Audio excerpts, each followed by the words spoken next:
We all just, discussions amongst ourselves, feel that she probably knew this person.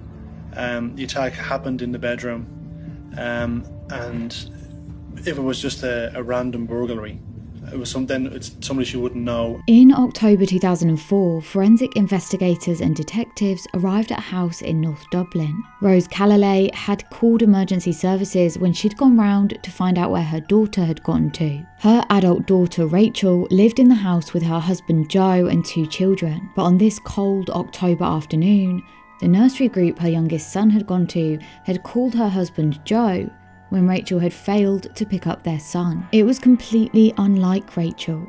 She was always there to pick up her children and she was always on time. And so Rose had gone round to Rachel's house to see if she was there. And when she arrived, she found the bloody and battered body of her only daughter. It wasn't long before Rose knew exactly who had killed her daughter. It was obvious to her and an easy conclusion to come to. But proving it was going to be much, much harder. This is Red Rum, stories about the true victims of crime. This show is made from various source documents listed in the show notes. I use news archives, documentary footage and court documents, and so the episodes are accurate to the source materials I can find. Find all the episodes that are on YouTube as a podcast version if you prefer to listen on the go. All available in the description box below. Rachel was just a baby when she was adopted by Rose and Jim Callalay, and she was welcomed to join her 3 new brothers and sister. Rachel was on the hockey team and loved badminton, softball and swimming. She enjoyed all things sports and was incredibly social with friends of all ages. There wasn't a person in her school who didn't know her, and as she got older, she became part of a big group of friends and was thought of as someone you could always rely on. She met her husband Joe back in 1991 when they both worked in the same department store. They got on well and Joe seemed utterly infatuated with Rachel. Commenting on her beauty and specifically on her height, she was 5'11" and it was striking to him. Rachel, however, wasn't super keen on dating Joe, and the first few times he asked, she said no. But then one day, he turned up at her softball practice saying he wanted to try it out and would be keen to get on the team. Throughout the next few sessions, Joe and Rachel got to know each other more and eventually she agreed to go on a date with him. The relationship progressed and Joe ended up proposing to Rachel whilst they were in Paris visiting the Eiffel Tower. You proposed to her where? In Paris, up the Eiffel Tower. So it was either propose or she'd throw me off. So. All right. The couple went on to get married and they had 2 sons together and they moved to a house in Knoll. On the morning of the 4th of October 2004, Rachel left her house at around 9 a.m. She dropped one of her sons at school for the day and then her other son to nursery, where she planned to pick him up as usual at 12:30 p.m. There's not a huge amount known about the specificity of Rachel's movements after this point, but we do know that from the CCTV that surrounding areas is captured, that we see Rachel's car passing down a road at 9:03 a.m, going away from her house and towards where she was dropping her children off at. And then her car is seen again at the children's nursery at 9:30 a.m. by eyewitnesses and more CCTV. Then further footage tracks Rachel's car making its way back past the nearby quarry and towards her house, and this is at 9:41 a.m.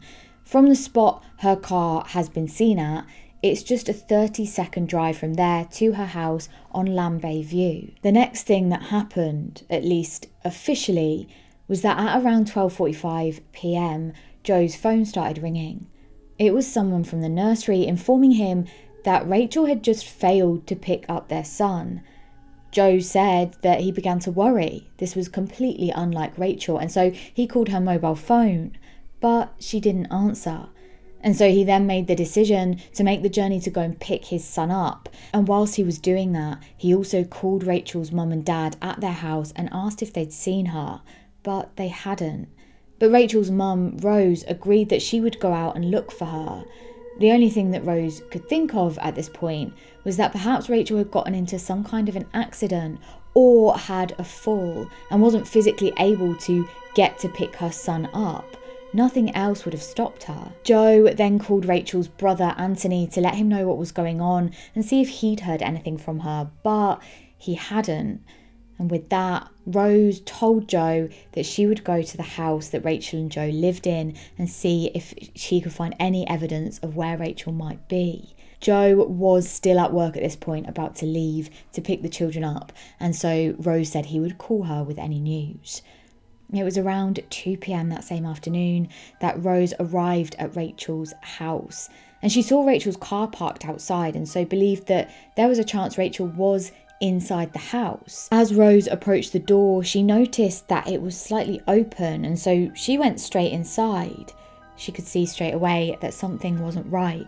The house was deadly quiet, and the whole of the downstairs area was a complete mess. There were kitchen drawers out and on the floor, and there were piles of videos, things that just shouldn't have been there. And that's when she walked a little further into the house and came across the body of her daughter, and she was brutally battered. There was blood spatter everywhere, and Rachel was cold to the touch. And Rachel's dad, Jim, arrived soon after, along with one of their sons, and it was clear to all of them that Rachel was dead, and she had been for some time. The lead detective said, quote, "Her hair was matted in blood. You could see down to her skull. You could see there was severe force used to inflict that.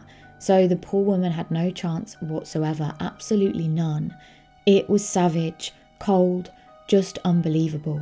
Rachel's autopsy showed that she'd been struck with a heavy item such as a dumbbell. This item was missing from the scene. And as well as this, she had defensive wounds on her arms and around her skull, and she had 2 fractures. Now, she had blood in her airways, which they determined would have restricted her breathing quite significantly. Officers investigating the case penned the theory that this was most likely a burglary gone wrong. Someone had come into the family home, attempted to rob it, and very likely stolen some items of value before planning to leave. But in this scenario, they had somehow ran into Rachel and ended up killing her in order to get away. But the lead detective on the case thought differently. Although there had been a number of other burglaries in the surrounding areas, there wasn't anything that necessarily linked this crime to any of those other ones. And on top of that, the crime scene itself looked as though it might actually be staged. The entire kitchen had been completely turned upside down. The table was on its side, various drawers had come out of their sockets and were on the floor as well. And these things just didn't make any sense for a run-of-the-mill burglary. That just wouldn't happen. And the officers investigating also found that there was still a good amount of money left inside the house and inside of Rachel's handbag, a total of well over €1,000. Investigating officers then took their search outside of the house and down the road, and what they found just half a mile away from the house was even more evidence. This time they found a jewellery box and a video camera, both of which were quite expensive items, and they'd just been dumped. Something the detective knew was highly unlikely if this robbery was just for money or expensive items. Investigators then moved on to look at who would be the person most likely to have done this.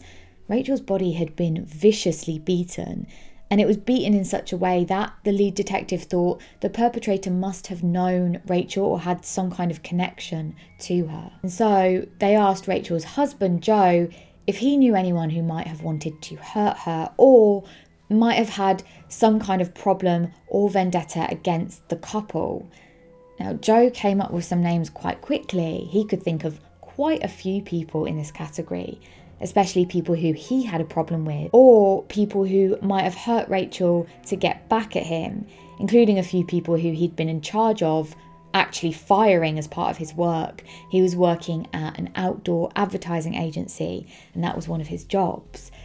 But on further investigation, it didn't take the police long at all to rule out all the names that Joe gave. Why? Why Rachel? Why then? What did she do, in your opinion, to deserve this? Are you going to do it again? If you are, you need help. What you've done is wrong. You've taken away a very young life for no good reason. I feel I know you because you had to kill her. You couldn't leave her alive to identify you. So it's a matter of time before you're found. And that's when the detective suggested to Joe that perhaps Rachel was having an affair, and this had been someone who had become jealous and angry. And Joe's response to that was that Rachel wasn't having an affair. And then after some prompting, he went on to say that it was him who was having the affair. He said that he'd been seeing a woman called Nikki Pelly, but he clarified that it wasn't serious and it wasn't happening anymore. And this obviously raised some alarm bells for the detective. The picture Joe had painted of the relationship was one that was full of love and pretty much perfect, at least to the outside eye. But given this new information, as well as some witness accounts from friends and some family members, this just didn't seem to be the case. Through their investigating, police spoke to a friend of Rachel's who told them that Rachel had been suspicious of her husband, and she had even confronted him about the affair, and she told him that if things didn't change and he didn't change his ways, then she would just leave. Eventually, Joe did admit that he was seeing Nikki, and when he was doing that, he would simply tell Rachel that he was working late. And there were even times when Nikki actually stayed over at Rachel and Joe's house in Rachel's bed. And this affair that Joe had played off as a fling was actually very serious, to the point where Joe had actually introduced Nikki to his children, to his and Rachel's children. Police were obviously very suspicious of Joe at this point, and so they went through his statement about where he was on the morning of Rachel's murder with a fine-tooth comb. Joe had said that on the morning of the murder, he had been sleeping in a separate room from Rachel. Two reasons for this. One was that they had had an argument the night before, and the other was that he knew he was going to be getting up to go to the gym early. And so he'd woken up at around 5:20 a.m, travelled to the gym, completed his workout, and then he'd headed into work for 7:15 a.m. He told police he worked for the following hour, and then he headed to Broadstone Bus Depot, where he'd planned to meet a colleague of his to carry out some off-site work. Now, during this time, his phone records would show that he texted Rachel, quote, "You and the boys sleep okay? Wish Jackie a happy birthday for me, please." And then after that, he headed back to work, arriving at midday. The next thing of significance in that work day was that he called Rachel but got no answer. And between midday and 1:45 p.m, he kept calling, but the phone just went to voicemail. And of course, he got that phone call from the nursery during this time saying that Rachel had never turned to collect their son. So from there onwards, we know exactly what happened and his movements. And in fact, we know that when Joe arrived at the crime scene, he saw Rachel's body and he began sobbing. He went over to her body, got onto the floor and hugged her, saying, quote, "Jesus, Rachel, what did you do?" Of course, in doing this, actually getting down to hug her, he had compromised the crime scene. But the officers who arrived managed to get Joe away from Rachel, and then they cordoned off the area as a crime scene. Just a few days after the murder, Joe paid Rachel's parents a visit, and this is quite bizarre. He told them that he could predict what had happened based on what he found at the crime scene in terms of blood and Rachel's body and the way she'd been found. Now, Rachel's mum and dad were completely shocked when Joe started acting out what he believed had happened. He said that the murderer must have gotten onto Rachel, managed to get her onto the ground, hit her on the front of the head, and then stepped over her body to go and clean off in the bathroom. And he then added the chilling detail that the murderer must have heard Rachel gargling and then gone back to, quote, finish her off. Joe wasn't shy about talking about his wife's murder. He spoke to a number of people about the tragedy, and at some point he actually agreed to do an on-the-record interview with a photographer present.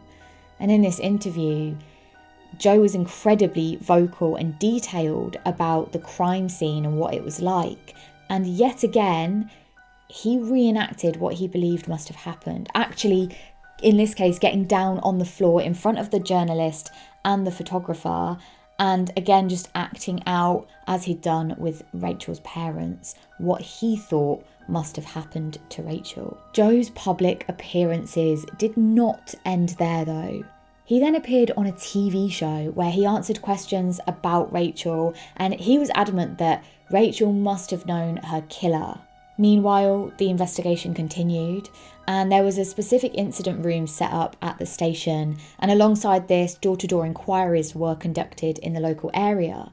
But the investigator's lead detective had his focus set firmly on Joe.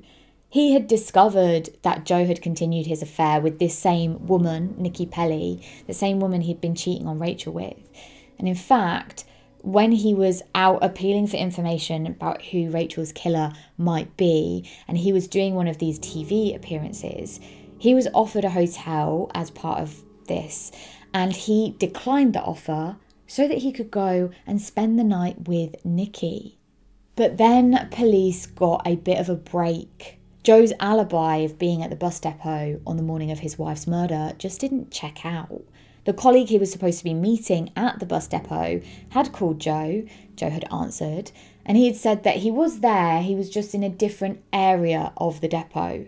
But this colleague had never actually seen Joe, and in fact, there was no one there that could account for Joe being there at that time at all. And at the time of the morning, there should have been a good number of people who would have been able to corroborate that he was there. And so investigating officers checked the CCTV footage from the areas surrounding Rachel and Joe's house.